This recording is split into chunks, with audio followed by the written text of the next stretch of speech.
bibi ko. I love you! Love you, pare. Bibo!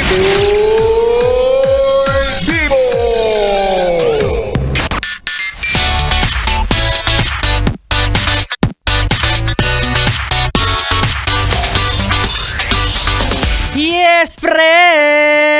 No, 101.1 Yes FM at kasama na ang bibi mo sa radyo, DJ B-Boy Bibo!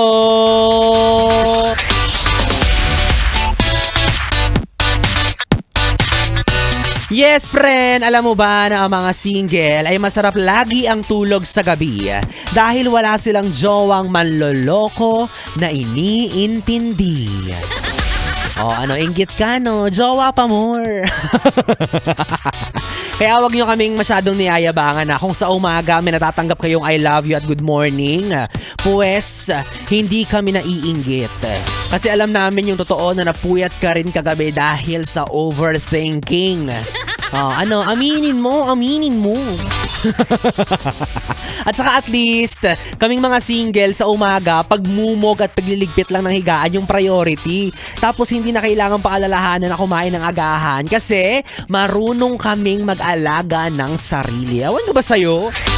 Yung kagaya mo, hindi pa kumakain hanggat hindi pa pinapaalalahanan ng jowa na, oy babe, kumain ka na ha.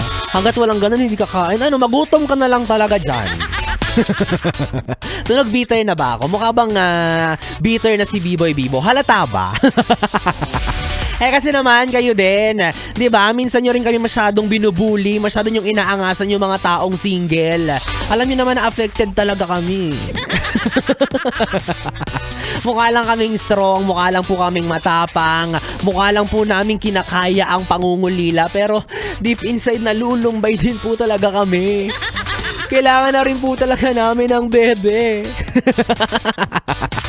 Tsaka ano naman kung single, 'di ba? May aso nga na ano 'di ba? May aso naman ako, 'di ba? Na loyal, 'di ba? Kahit na lokohin ko 'yun, kahit na humimas ako ng ibang aso, kahit na magpet ako ng ibang aso, hindi niya ako iiwan, loyal sa akin. Yung jowa mo, mukha lang aso mo.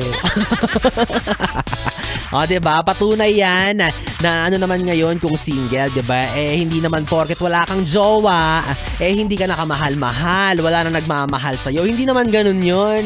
Grabe naman kayo. Kaya ikaw, yes friend, kung single ka, wag mong isipin na ganoon ha. Maaring 'di ba, meron diyang mga taong nagmamahal sa iyo at hindi mo lamang napapansin, 'di ba? Kagaya ng iyong mga kaibigan, pamilya, or hindi naman kaya kung ikaw ay single pero meron ka ng mga anak. Yan, 'di ba? Wala na, tapos na ang laban. Nakuha mo na ang pinakamagandang biyaya sa mundong ito. Hindi ka man pinalad sa iyong dating asawa or jowa. Ang mahalaga ay may naiwan siya sa iyong regalo na sobrang ganda at mas mahalaga pa sa kanya. Tsaka sabi nga nila, 'di ba, magmahal ka ng single mom or single dad. Dahil meron silang pag-ibig na talaga namang namumukadkad, walang katulad. Looking for single mom.